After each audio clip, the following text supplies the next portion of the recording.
Ready परिवार में आप सबका स्वागत करती हूँ। आज हम स्टैंडर्ड 9 में सब्जेक्ट है मेरा हिंदी, उसमें हमारा दूसरा जो पाठ है वो है न्याय मंत्री। न्याय मंत्री के लेखक जो है वो श्री सुदर्शन, जिनका जन्म 1896 और उनका निधन जो था वो 1968 में हुआ था। श्री सुदर्शन जी का मूल नाम वास्तविक बद्रीनाथ शर्मा था। बचपन से ही उन्होंने कहानियां लिखने का आरंभ किया था। उनकी कहानियां थी पुष्पलता, सुप्रभात, परिवर्तन, पनघट, नगीना, उनकी महान कहानियां थी। आज हम इस कहानी में सुदर्शन हमें ये बताते हैं एक अच्छी कहानी जिसमें उन्होंने सम्राट अशोक का वर्णन किया है। सम्राट अशोक एक ऐसे न्याय मंत्री की खोज में है जिन्हें एक शिशुपाल नामक बालक मिलता है और उन्हें न्याय मंत्री कैसे होना चाहिए। न्याय मंत्री तो न राजा देखता है न रंक देखता है, बस अपने काम के प्रति वो सच्चाई देखता है। ऐसी हमें कहानियां सुदर्शन जी हमें इस पाठ में दिखाते हैं। तो चलो शुरू करते हैं। आज की हमारी कहानी जो है वो है न्याय मंत्री। आप लोगों के पास टेक्स्ट बुक तो है ही, तो आप अपनी टेक्स्ट बुक निकालें, उसमें ध्यान से ये कहानी सुने और जैसे जैसे हमारे शब्दार्थ आते हैं, जो जो मुहावरे आते हैं, मुहावरे के नीचे हम क्या करेंगे, अंडरलाइन करेंगे। जैसे हमें पता चले कि जब मुहावरे लिखने हैं तो कैसे वाक्य हम बना सकते हैं। तो चलो शुरू करते हैं आज का हमारा न्याय मंत्री लेसन। शुरुआत में बताया गया है कि संध्या का समय था। संध्या यानी कि शाम का समय था। चारों ओर अंधेरा फैल चुका था। जैसे ही शाम होती है धीरे धीरे अंधेरा बढ़ने लगता है। ऐसे में किसी ने बाहर से दरवाजा खटखटाया। रात का वक्त था, उस वक्त किसी ने दरवाजा खटखटाया। कौन है? ब्राह्मण शिशुपाल ने थोड़ा सा दरवाजा खोलते हुए पूछा। हमारे घर में भी कोई दरवाजा खटखटाते हैं, रात का वक्त हो तो हम सीधे नहीं खोल देते, तुरंत ही धीरे से पूछते हैं कि भाई बाहर कौन है ना। तो उसी तरह जो दरवाजे के अंदर था वो कौन था? शिशुपाल। शिशुपाल ने धीरे से दरवाजे की ओर पूछा कि भाई बाहर कौन है। एक परदेसी बाहर से आवाज आई। शिशुपाल को जवाब क्या मिला बाहर से? बाहर जो था उसने बताया मैं एक परदेसी हूँ। क्या आज मुझे रात काटने के लिए स्थान मिल जाएगा? उसने बताया आज की रात मुझे यहाँ पे रात कटने के लिए स्थान यानी कि जगह मिल सकेगी।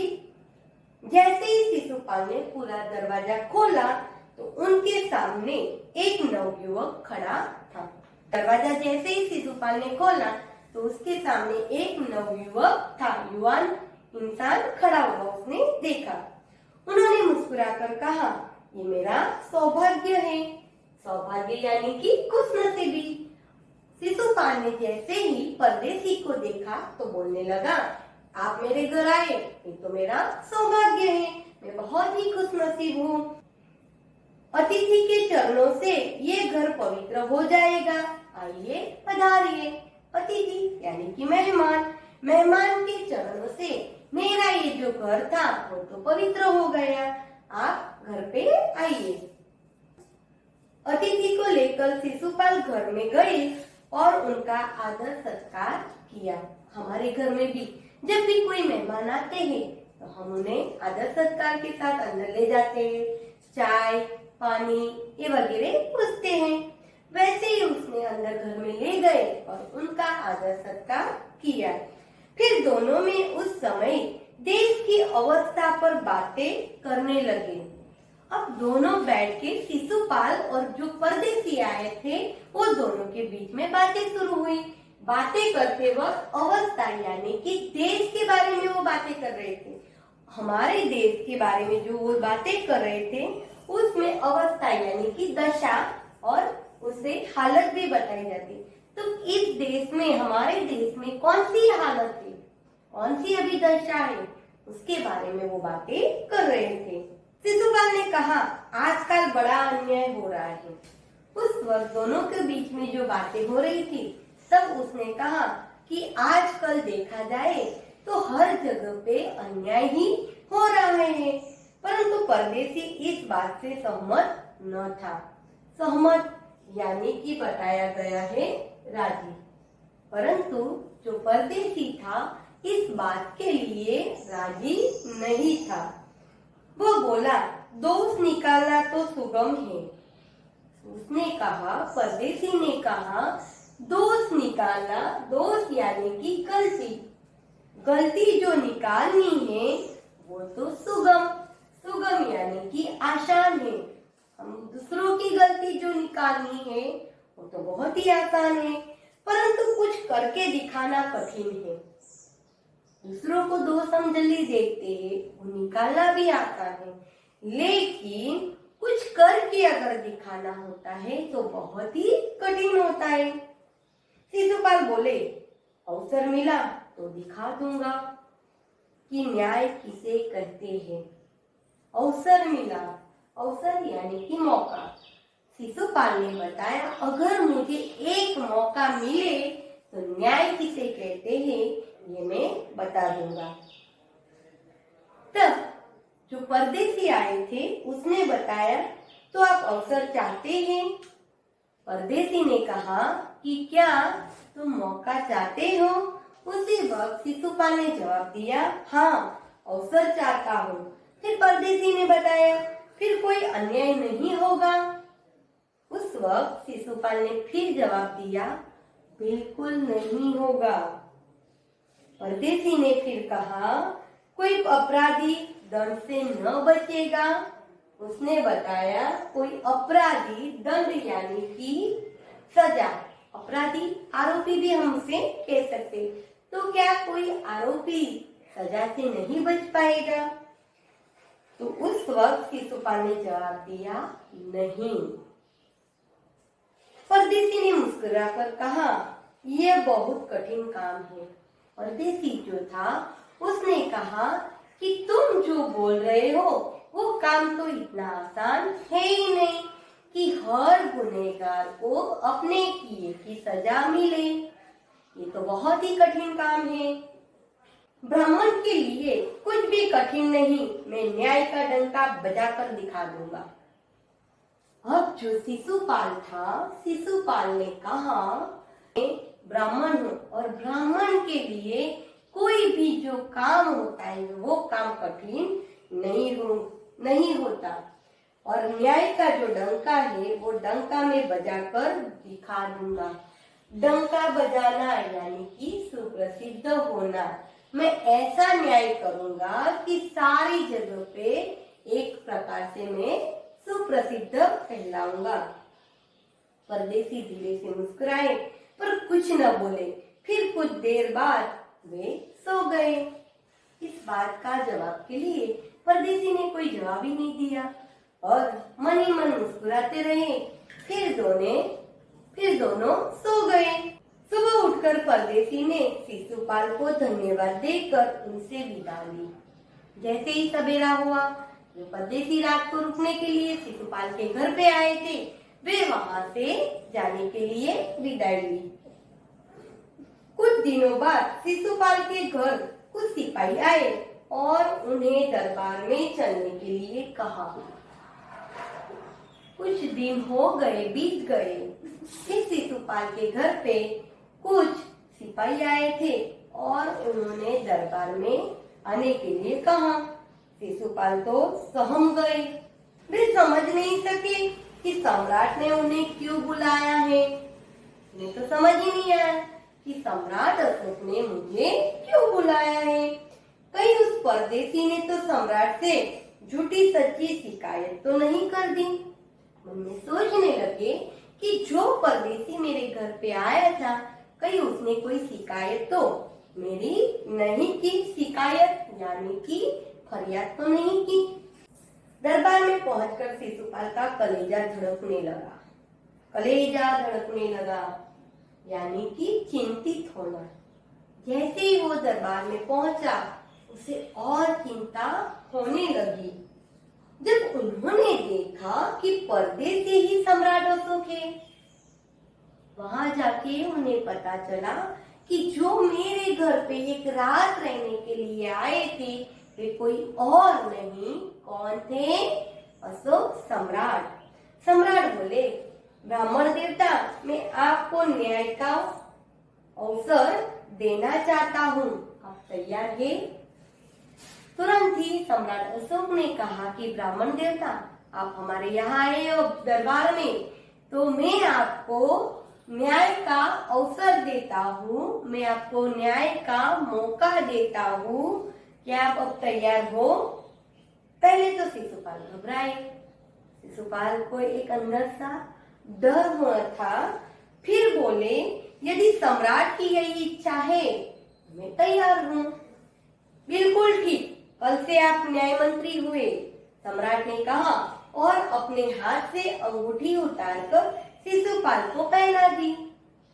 तुरंत ही बोले कि आपको अब इस पद पे काम करना है। कौन से पद पे काम करना है? न्याय मंत्री के पद पर।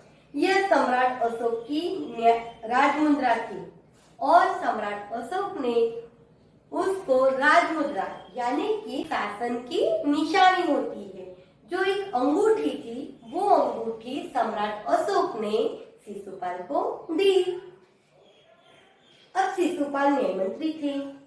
अब शिशुपाल जो था वो कोई एक साधारण ब्राह्मण नहीं रहा था, वो अब एक न्याय मंत्री हुआ था। उन्होंने राज्य की समुचित व्यवस्था करना आरंभ कर दिया।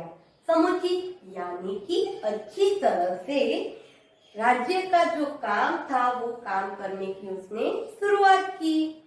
उनके सुप्रभात से राज्य में पूरी तरह शांति रहने लगी। उनकी सुप्रभात यानी कि अच्छी व्यवस्था से राज्य में हर जगह पे शांति रहने लगी। किसी को किसी की प्रकार का भय नहीं था, किसी को किसी से भी किसी प्रकार का भय डर नहीं था। लोग दरवाजे तक खुले छोड़ जाते थे।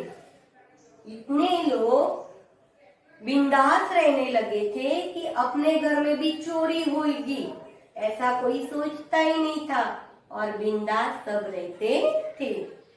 घर के जो दरवाजे थे वो दरवाजे भी खुले छोड़ते थे। चारों तरफ न्याय मंत्री के सुप्रभात और न्याय की धूम मच गई। हर जगह पे जो ये न्याय मंत्री हुआ था शिशुपाल, उसकी तो अच्छी व्यवस्था होने के कारण धूम मच गई। ये भी हमारा एक मुहावरा है, धूम मचना, यानी कि उसके काम की इतनी प्रशंसा होने लगी कि वो हर जगह पे सुप्रसिद्ध होने लगा। लगभग 1 महीने बाद किसी ने रात में एक पहरेदार की हत्या कर दी। 1 महीना हुआ था शिशुपाल न्याय मंत्री बना हुआ। अब एक रात ऐसा हुआ कि किसी ने किसी पहरेदार की हत्या कर दी। सुबह होते ही ये बात चारों तरफ फैल गई। लोग बड़े हैरान थे। शिशुपाल की तो नींद ही उड़ गई। नींद उड़ जाना यानी कि बहुत चिंतित होना। शिशुपाल भी बहुत अब चिंता में होने लगे कि मेरे आने के बाद लोग बिंदास इतने रहते थे, ना चोरी का डर था, यहाँ तो क्या हुआ, किसी ने पहरेदार की हत्या कर दी। इतना बड़ा हुआ कांड। शिशुपाल तो बहुत ही चिंतित रहने लगे। उन्होंने तो खाना पीना छोड़कर अपराधी पता लगाने में रात दिन एक कर दिया। रात दिन एक कर दिया यानी कि वो भी हमारा एक मुहावरा है जिसका मतलब होता है कड़ी मेहनत करना। उन्होंने बहुत मेहनत की कि किसने ये हत्या का कांड किया होगा।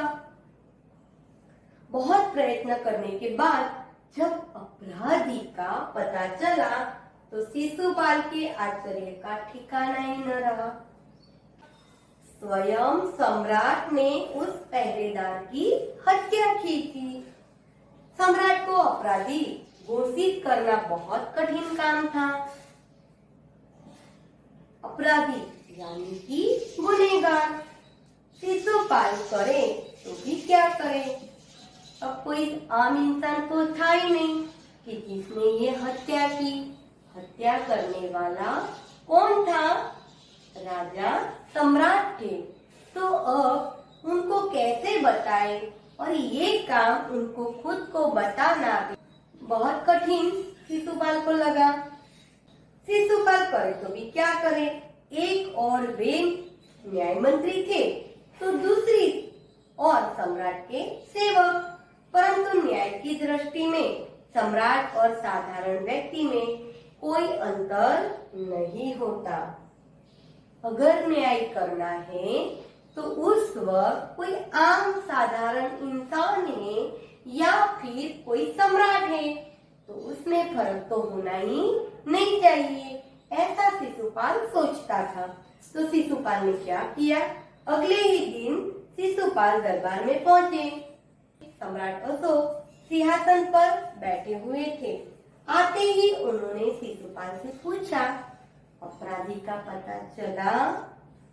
जैसे वो आए उसे सवाल किया गया कि गुनहगार कौन है, उसका पता चला? न्याय मंत्री ने साहसपूर्वक कहा, जी हाँ, चल गया। न्याय मंत्री शिशुपाल ने बताया कि हाँ, मुझे पता चल गया कि कौन गुनहगार है, तो फिर उसे उपस्थित करो। जो सम्राट थे उन्होंने कहा, अगर कोई गुनहगार मिल गया है तुझे तो उसे यहाँ पे हाजिर करो। न्याय मंत्री कुछ रुके, फिर वो अपने उच्च अधिकारी को संकेत करते हुए बोले, धनवीर, इन्हें गिरफ्तार कर लो, मैं आज्ञा देता हूँ। न्याय मंत्री ने क्या किया, जो उसके उच्च अधिकारी थे, शिशुपाल के उच्च अधिकारी थे, उसको संकेत यानी कि इशारा किया और कहा कि इसे आप गिरफ्तार कर लो, मैं आपको आज्ञा देता हूँ। संकेत जो था, इशारा जो था, वो किसकी तरफ था? सम्राट अशोक की ओर। दरबार में निस्तब्धता छा गई। पूरा दरबार जो था वो एकदम शांतिमय हो गई। सम्राट का चेहरा तो क्रोध से लाल हो गया। सम्राट भी जो थे, पता चला कि ये इशारा जो है, गुनहगार जो है, वो मुझे ठहराया गया है, मुझे अपराधी माना गया है, इसीलिए वो तो बहुत ही क्रोधित हो गए। वे सिंहासन से खड़े हो गए और बोले, इतना साहस? वो तो अपनी जगह से खड़े हो गए और बोला कि तुझमें इतनी साहस है कि तूने मुझे अपराधी कहा। न्याय मंत्री ने ऐसा भाव प्रकट किया कि जैसे कुछ सुना ही न हो। शिशुपाल ने जब सम्राट अशोक बोले तब उसने ऐसा बर्ताव किया कि जैसे उसने कुछ सुना ही नहीं। उन्होंने अपने शब्दों को फिर से दोहराया, धनवीर, देखते क्या हो, अपराधी को गिरफ्तार करो। उसने फिर से अपने अधिकारी जो थे, उच्च अधिकारी वाला जो था, उसे कहा कि धनवीर, तो अभी देखता क्या रहा है, इसे तुम गिरफ्तार यानी कि उसे बंदी बना लो। दूसरे क्षण सम्राट के हाथों में हथकड़ी पड़ गई। तो सम्राट थे, उसके हाथों में हथकड़ी आ गई। न्याय मंत्री ने कहा, अशोक, तुम पर इस पहरेदार की हत्या का आरोप लगाया जाता है, तो तुम इसका क्या उत्तर देते हो? सम्राट होठ काटकर ही रह गए। होठ काटकर रह जाना यानी कि शोक प्रकट करना। उस वक्त वो कुछ भी बोल नहीं पाए। न्याय मंत्री ने फिर पूछा, तो तुम अपराध स्वीकार करते हो? शिशुपाल ने फिर से पूछा कि क्या तुम्हें तुम्हारा अपराध जो है वो कबूल है? हाँ, मैंने उसे मारा अवश्य है, पर उद्दंड था। पर वो जो था वो अविवेकी था, सम्राट का उत्तर था। वह उद्दंड था या नहीं, तुमने एक राज कर्मचारी की हत्या की है। न्याय मंत्री ने ये कहा कि भले ही वो उद्दंड यानी कि अविवेकी, भले ही वो अविवेकी था या नहीं, लेकिन तुमने एक हत्या की है, इसीलिए तुम अपराधी हो, तुम्हें मृत्युदंड दिया जाता है। न्याय मंत्री ने निर्णय लिया। एक न्याय मंत्री जो ब्राह्मण शिशुपाल था, उसे न्याय मंत्री का पद दिया गया है। किसने पद दिया था? सम्राट अशोक ने। अब उसी सम्राट अशोक ने एक हत्या की है, तो उस वक्त शिशुपाल जो है वो अब न्याय करने के लिए बैठा है। तो शिशुपाल न्याय मंत्री बनने के बाद सम्राट अशोक के गुनहगार की सजा जो देता है, वो सजा क्या थी? मृत्युदंड की उसे सजा दी जाती है। सभा थी, सभा में सन्नाटा छा गया। न्याय मंत्री का निर्णय सुन सम्राट ने सिर झुका लिया। अब जो शिशुपाल ने जो निर्णय लिया था, उस पर सम्राट अशोक जो थे सिर झुका लेना, यानी कि लज्जित होना। वो एक खुद लज्जित होने लगे। वे तो एक स्वयं शिशुपाल की परीक्षा में सफल हो गए थे। सम्राट का हृदय ऐसे ही व्यक्ति को पाकर गदगद हो गए। वे एक परीक्षा ले रहे थे शिशुपाल की, मन से वो बहुत ही खुश थे। इतना ही नहीं, पर सम्राट के हृदय में ऐसे व्यक्ति को पाकर गदगद हो जाना, यानी कि भाव विभोर हो गए थे। तभी न्याय मंत्री का संकेत पाकर एक कर्मचारी सम्राट अशोक की सोने की मूर्ति लेकर उपस्थित हो गया। शिशुपाल एक कर्मचारी को इशारा करता है और इशारा करने के बाद वो कर्मचारी एक सोने की मूर्ति लेके वहां पे आता है। वो मूर्ति किसकी थी? सम्राट अशोक की थी। न्याय मंत्री खड़े होकर कहा, सज्जनों, ये सच है कि मैं न्याय मंत्री हूँ, और ये भी सच है कि अपराधी को दंड मिलना चाहिए। दंड यानी कि सजा मिलनी चाहिए, परंतु अपराधी कोई नहीं, स्वयं सम्राट है। अपराधी और कोई नहीं, लेकिन खुद अशोक सम्राट है। तो शास्त्रों में राजा को ईश्वर का रूप माना गया है। शास्त्रों में कहा गया है कि जो राजा होते हैं, वो राजा एक ईश्वर का रूप होता है, इसीलिए उसे ईश्वर ही दंड दे सकता है। इसीलिए सम्राट अशोक को जो शिक्षा, जो सजा देना है, वो एक भगवान ही दे सकते हैं। अतएव मैं आज्ञा देता हूँ कि सम्राट को चेतावनी देकर छोड़ दिया जाए और उसके स्थान पर इस सोने की मूर्ति को फांसी पर लटका दिया जाए, जिससे लोगों को शिक्षा मिले। फांसी किसको मिलने देने को कहा गया? जो राजा सम्राट अशोक की जो मूर्ति थी, उसे फांसी की सजा दी गई, क्योंकि लोगों को एक सबक सीख देना था कि गुनहगार अगर कोई भी हो तो उसे तो सजा मिलती ही रहती है। न्याय मंत्री का न्याय सुनकर लोग जय जयकार कर उठे। जब सब लोग चले गए तो शिशुपाल ने राजमुद्रा सम्राट अशोक के सामने रख दी। जो अंगूठी सम्राट अशोक ने शिशुपाल को दी थी, वही अंगूठी सम्राट के सामने शिशुपाल ने रख दी और बोले, महाराज, ये राजमुद्रा वापस ले ले, मुझसे ये बोझ नहीं उठाया जाएगा। मुझसे ये बोझ यानी कि कहा गया है बात। अशोक ने सम्मान भरी दृष्टि से उनकी ओर देखते हुए गदगद कंठ से कहा, आपने मेरी आंखें खोल दी है। आपका साहस जो है बहुत ही प्रशंसनीय है। तुमने मेरी आंखें खोली है। सम्राट अशोक जो है वो शिशुपाल को कहते हैं, और तेरा जो ये काम जो है वो बहुत ही प्रसन्न था। ये बोझ आपके अतिरिक्त और कोई उठा ही नहीं सकता। तेरे अलावा इस राज्य में और कोई काम जो है इतना अच्छी तरह से तो कर ही नहीं सकता। इसीलिए न्याय मंत्री निरुत्तर हो गए, न्याय मंत्री बनाया गया। ऐसी हमारी कहानी आज की थी न्याय मंत्री। अगर कोई न्याय मंत्री होता है तो उसे ये ध्यान में रखना है कि गुनहगार कौन है। जो भी गुनहगार हो उसे सजा देनी ही चाहिए। वो सजा देते वक्त सोचता नहीं है कि गुनहगार कौन है। ऐसा ही अगर हमारे राज्य में हर एक इंसान की सोच रहे तो हर एक इंसान के अंदर एक अच्छा न्याय मंत्री खुद पैदा हो सकते हैं। वंदे मातरम। अस्तु। जय भारत।